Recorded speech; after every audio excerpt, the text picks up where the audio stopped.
Pemirsa, lalu apa saja yang menjadi faktor hingga buruh membakar pabrik? Kita langsung bergabung bersama Kapolres Halmahera Tengah AKBP Niko A. Setiawan. Selamat siang, Pak Niko. Selamat siang, Mbak. Baik, Pak Niko, apa sebenarnya yang terjadi dan hingga akhirnya pabrik dibakar oleh para buruh? Jadi memang ada permintaan dari masa aksi agar perusahaan pihak manajemen menghadirkan dari HRD. Tapi karena memang kegiatan mereka ini tidak ada pemberitahuan terlebih dahulu, sehingga pihak perusahaan tidak siap untuk menghadirkan. Ini yang mengakibatkan masa aksi melakukan aksi pertama pembakaran terhadap warung yang memang sudah lama tidak digunakan. Baik, Pak, kalau kami boleh tahu sebenarnya perusahaan ini perusahaan yang bergerak di bidang apa, Pak Niko? Ya, ini tambang nikel, Mbak.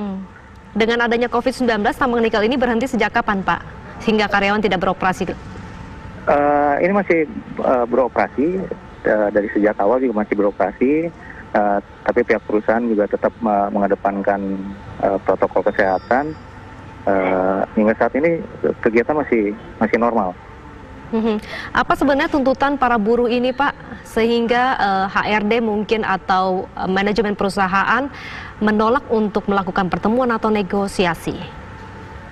Ini yang saya sendiri juga belum bisa dapat informasi yang pasti, karena pada saat melakukan dialog dengan mereka hanya menuntut agar pihak HRD atas nama Ibu Roslina untuk hadir.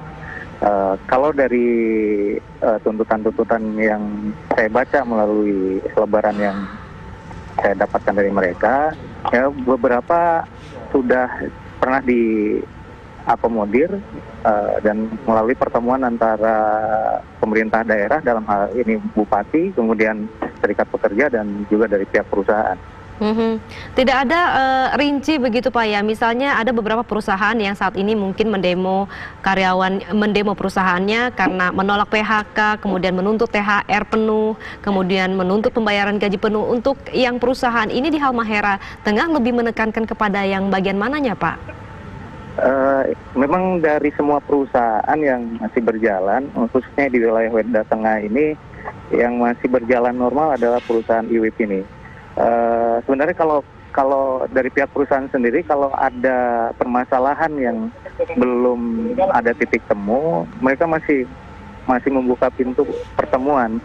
Dan itu dibuktikan beberapa minggu yang lalu itu sudah ada pertemuan antara pemerintah daerah, Serikat Pekerja, kemudian dengan perusahaan, dan itu semua yang saya monitor sudah diakomodir. Pak, kondisi saat ini seperti apa di sana, Pak? Apakah terlihat begitu banyak kerusakan dan berapa persen kerusakan yang terlihat di sana? Kalau bicaranya persen sih tidak sampai 20% ya, karena tadi kita juga sudah melakukan pengamanan. Kebetulan mereka berpencar ke beberapa titik sehingga tidak bisa kita kita amankan seluruhnya. Jadi hanya beberapa kendaraan alat berat, kemudian ada motor roda 3 yang dibakar, kemudian ada yang dijarah ke kantin, dan ada beberapa barang yang ada di luar sekitar PLTU yang dirusak oleh massa. Baik, untuk menjaga keamanan dari manajemen perusahaan dan juga perusahaan sendiri, apakah ada jaminan dari pihak kepolisian mungkin untuk memperketat penjagaan, Pak?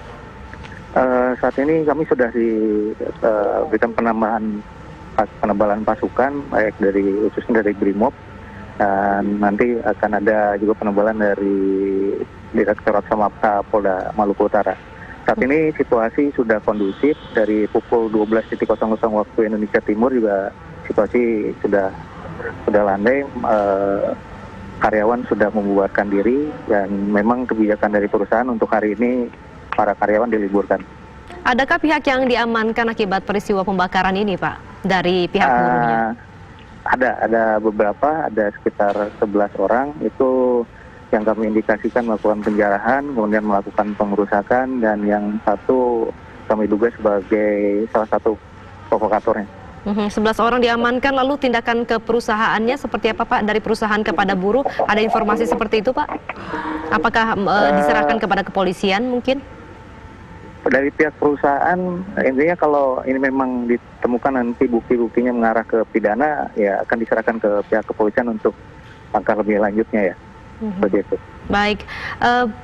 Kalau esok hari, apakah seluruh karyawan masih bisa bekerja dengan normal dengan keadaan seperti ini di sana, Pak? Ini dari pihak perusahaan sedang melakukan pertemuan. Nah, kebetulan juga dari pemerintah daerah diwakili oleh Pak Wakil Bupati juga sudah ada di lokasi. Nah, nanti dari hasil pertemuan itu akan menentukan hasilnya apakah memang besok akan berjalan normal kembali atau tidak. Demikian, Mbak. Baik Pak Niko, satu pertanyaan terakhir, 11 orang yang tadi diamankan saat ini kondisinya seperti apa? Kemudian diamankan di mana Pak? Sementara mereka masih kita amankan di area security perusahaan. Masih kami data dan melakukan pemeriksaan dulu sebelum kami nanti bawa ke Polres. Pak Niko, untuk kondisi baik-baik, mereka dalam kondisi sehat. Terima kasih Pak Niko atas waktunya bergabung bersama kami. Semoga mendapatkan kejelasan dari 11 orang tadi. Selamat kembali bertugas Pak Niko.